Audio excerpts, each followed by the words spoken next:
Okay, the last plant I want to talk about today is actually basil.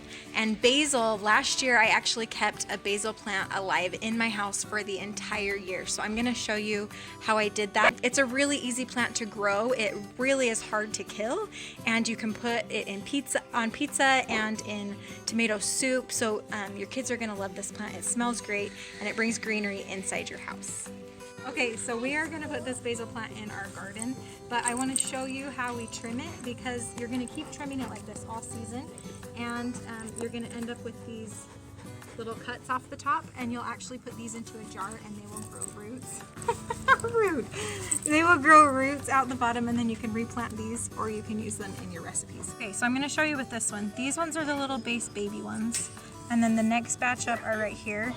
We want to cut right above this next batch at an angle about a ½ inch above that. The reason we cut it at an angle is because that's going to go in the water, and we want it to be at an angle so it can absorb the water and start creating the roots. So these two are going to grow into 2 new branches, and then you'll get a whole bunch of basil leaves. So this doesn't look super pretty right now, but that's going to grow really full and into a big bush rather than tall and stringy. So that's how we get it started for the season.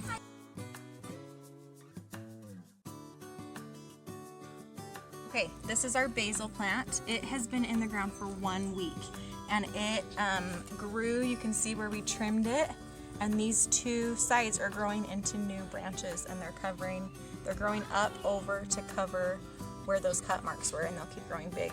And then once they get bigger, we'll trim them again. You want to trim them about every week or 2 to keep big leaves on there and keep them growing and producing. Okay, this is our basil after 1 week. We trimmed these 1 week ago and put the plant in the ground. Look at those roots starting to come. And on this one, it was a little more wooded, like a little harder of a stem, and you can actually see, let's see if I can focus it. You can actually see it breaking open and roots coming out of that. So those will be these basil plants. Look at those roots in just a couple of days.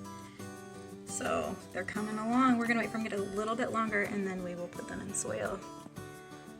While your basil are in the propagating process, you want to always make sure that there's plenty of water in the top of the jar, because those little roots need to be underwater so they can be drinking all that water. They actually take in a lot of water, so put it somewhere you're going to see every day, and you can kind of check in on them and make sure they have enough water and that they're in a good sunny window. Look at those roots. They have been going for 2 weeks, and the roots just really take off. And this is actually ready to be planted. So I'm going to show you how we do that, but I also wanted to show you these little ones. This is the last of my basil from last year. Let's see if I can get it to focus. I really actually beat it up quite a bit because I wanted to know how far I could take it without killing it. And I'm telling you, indoors you can get it to last a whole year, and it really is difficult to kill. I didn't add any soil.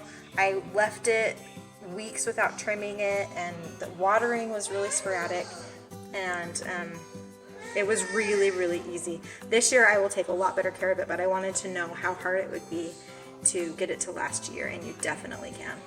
Today is the day we are putting our basil into our pot that's going to go indoors and last the whole year long. So we have our propagated basil that has been inside for 2 weeks. This will take 2 to 3 weeks to get nice long roots on there, and we are going to go ahead and put it in our pot. The first thing that we have done is we have filled half of our pot with soil. We are actually just using soil from our garden, and it's a spot in our garden that we didn't have anything growing. So we actually had a spot next to our zucchini plant that didn't have anything growing because it needed 2 squares to grow. We're just going to take our basil and we're going to put it into our half full pot of soil. I'm actually going to do 3 in this pot. So we'll take all 3 of them here and kind of get them in their own area. Yep, and then we are going to fill the rest of it up with soil around those basil plants. You only want to fill the soil to the top of where the roots are. You don't want to go any deeper than that. That is different than tomatoes, where you're going to fill about 2/3 of the plant. But in basil, you only want to fill to where the roots stop. So that one can go a little bit deeper. Fill that right up and then push it in around there. And then the thing with this pot is I'm actually using, let me get in there nice and tight. I'm actually using a pot, the pot that we used last year because I got a bigger basil plant than I did this year. And I found that it's best to have a larger pot indoors because you are going to be able to retain more of the water and go longer in between watering your plants. So we're going to do that, put a little bit more soil in probably. And then let me tell you about how I water these. What we're going to do is we actually do not want to get the water up on the leaves because that is going to cause the plant to have leaves that get a little bit discolored and they're actually diseased. So what I did to make my plants last so long indoors is I actually put the water into the space between this pot and the removable pot. This pot has holes on the bottom and it will soak up through the pot and make the soil moist to get to the roots, but it won't be getting on our plants and getting diseased leaves on there. We are still going to trim this. We're still going to trim this, the top of it, and in fact we can actually do that right now. I'll show you where we do that. We are going to look for the first double spot of leaves that go to the side, and then it will have these little baby spots, these baby leaves that are right next to it, and then this tall stem above it. We are going to pinch off about a ½ inch above that, and that is going to grow into 2 new branches. This, if it's long enough, can be put back into the water to propagate, and you'll replace this water every day or 2. It can either go into the water to propagate if it's about 3 or 4 inches long, or little short ones you can just go ahead and eat in your recipes. So we are excited to have this basil going. Keep trimming it every week to 2 weeks to keep the basil leaves nice and big leaves and strong plant. You're gonna love this. Go ahead and use your basil so that you can keep it going all year long. I have this inside pot, the plastic pot that I got from the nursery, and then I have this, more indoor decor plant pot, and I'm actually going to pour the water in between the two. So I'm going to pour water down, and you only need to do this when your soil is dry to the touch. So if it feels like it's getting dry, go ahead and pour more water in, and then you can actually remove this pot and pour the extra water back out.